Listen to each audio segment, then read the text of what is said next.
en el capítulo 24, versículos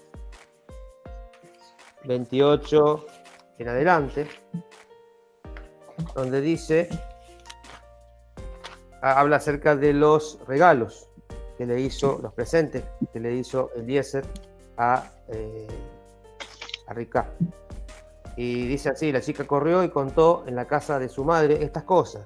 Rivka tenía un hermano llamado Labán. Corrió Labán al encuentro del extraño que estaba afuera junto a la fuente, y cuando Labán vio el aro y los brazaletes en los brazos de su hermana, y cuando escuchó las palabras de su hermana Rivka diciendo, así me dijo el hombre, se acercó Labán al hombre que estaba junto a los camellos próximo a la fuente y le dijo, ven bendito de Hashem.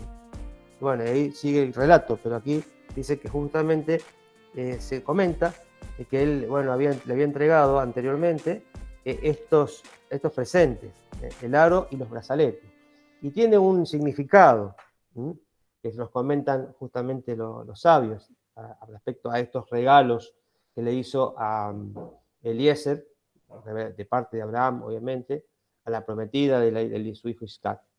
Esos tres regalos simbolizan nada más y nada menos que los tres pilares sobre los cuales se sostiene el mundo, de lo cual nos habla claramente el Pirkei Avot, la ética de los padres, que es un libro fundamental del judaísmo.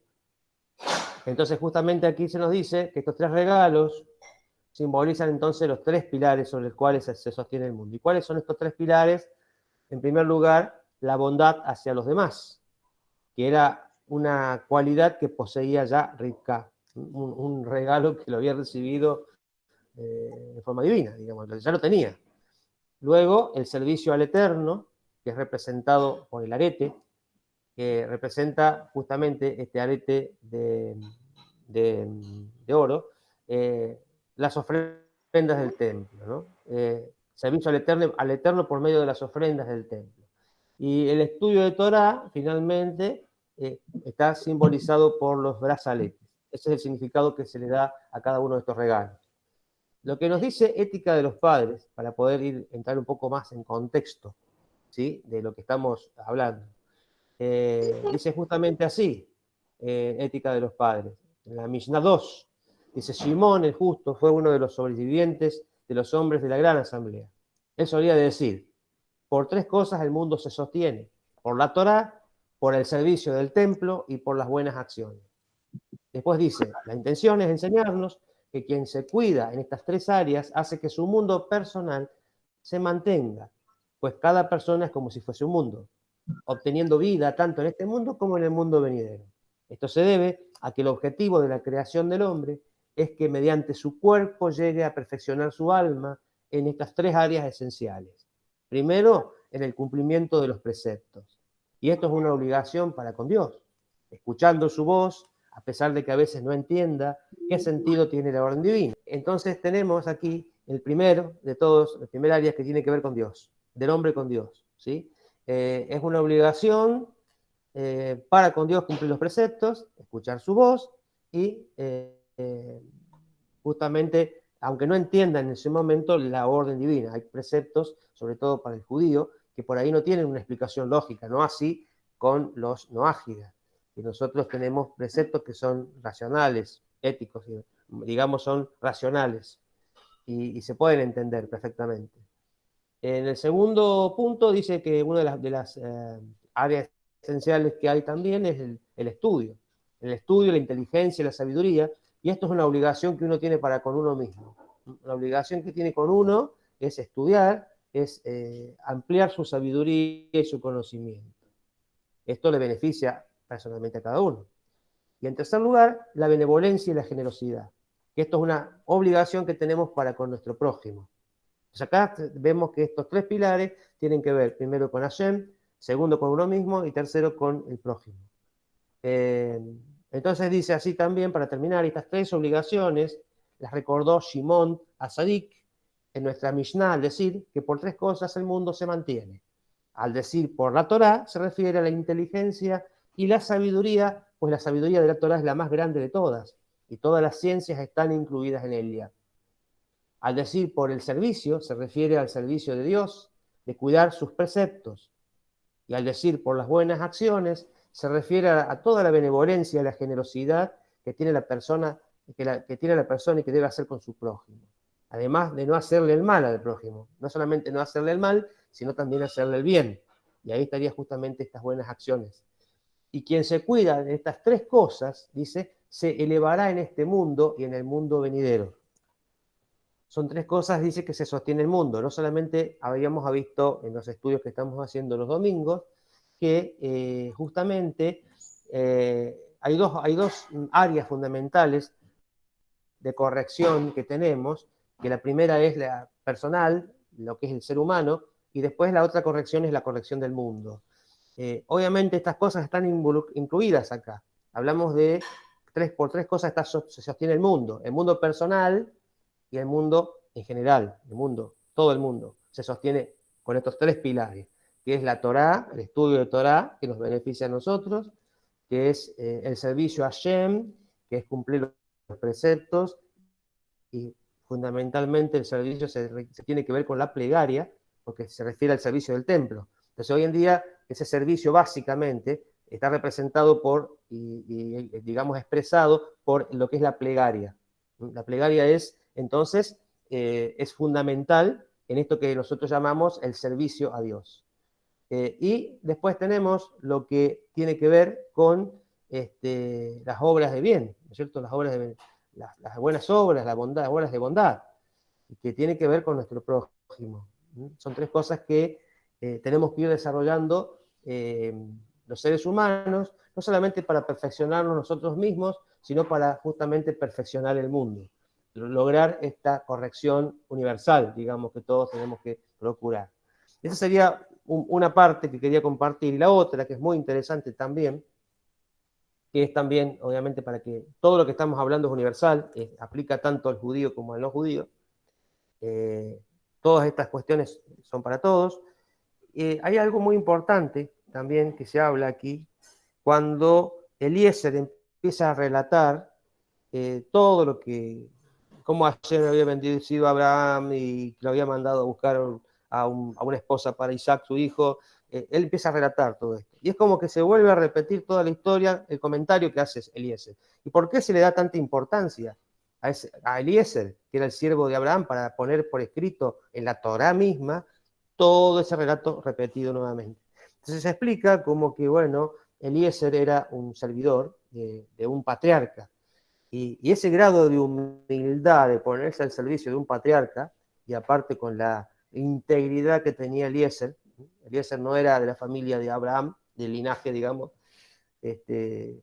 elegido, sino que era un servidor, un sirviente, que había sido convertido a Hashem, al Eterno, por medio del discurso y del trabajo de Abraham, seguramente en Harán.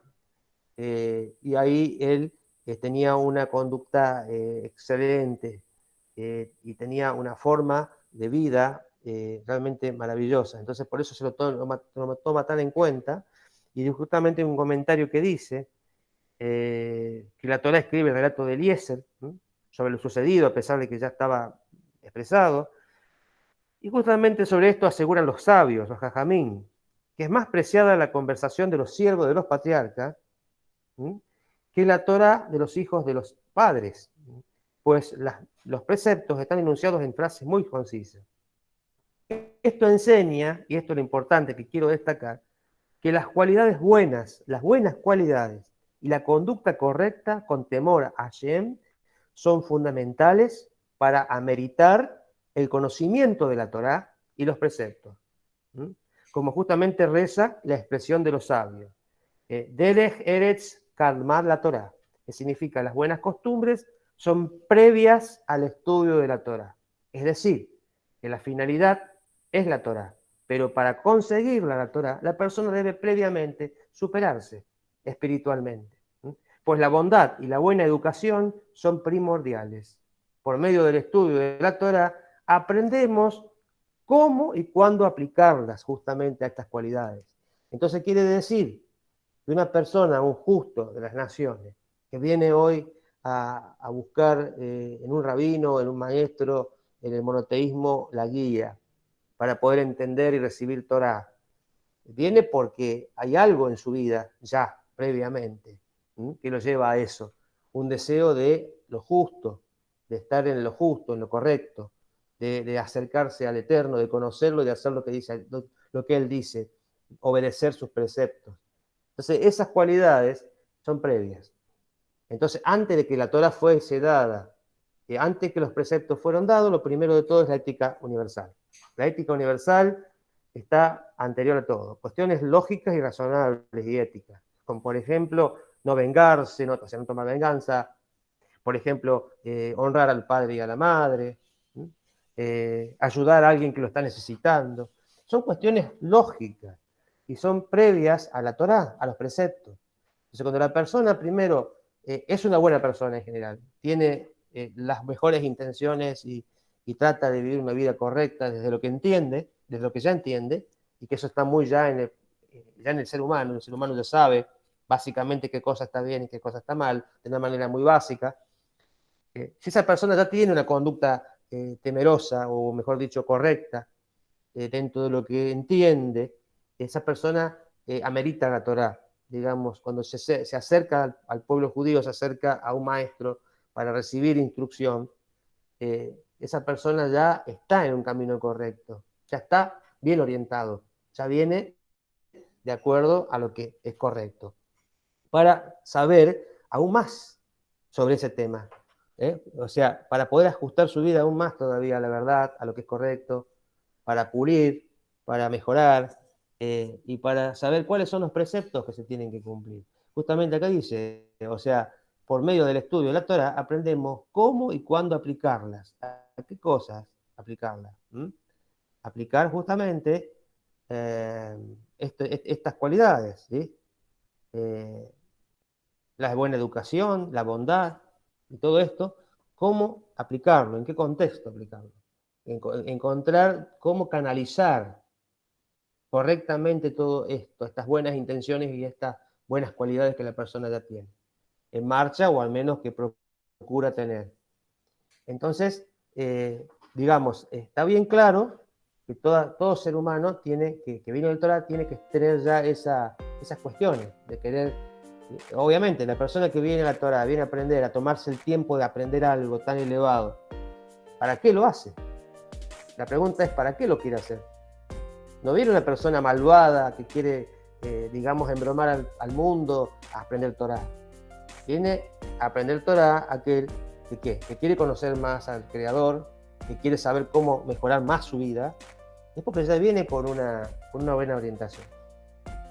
Entonces, por eso dice que para merecer la Torah, la persona debe primero tener en claro estas cosas. Es decir, una persona que está en un camino de superación personal, que quiere mejorarse, quiere hacer las cosas bien. Básicamente es eso.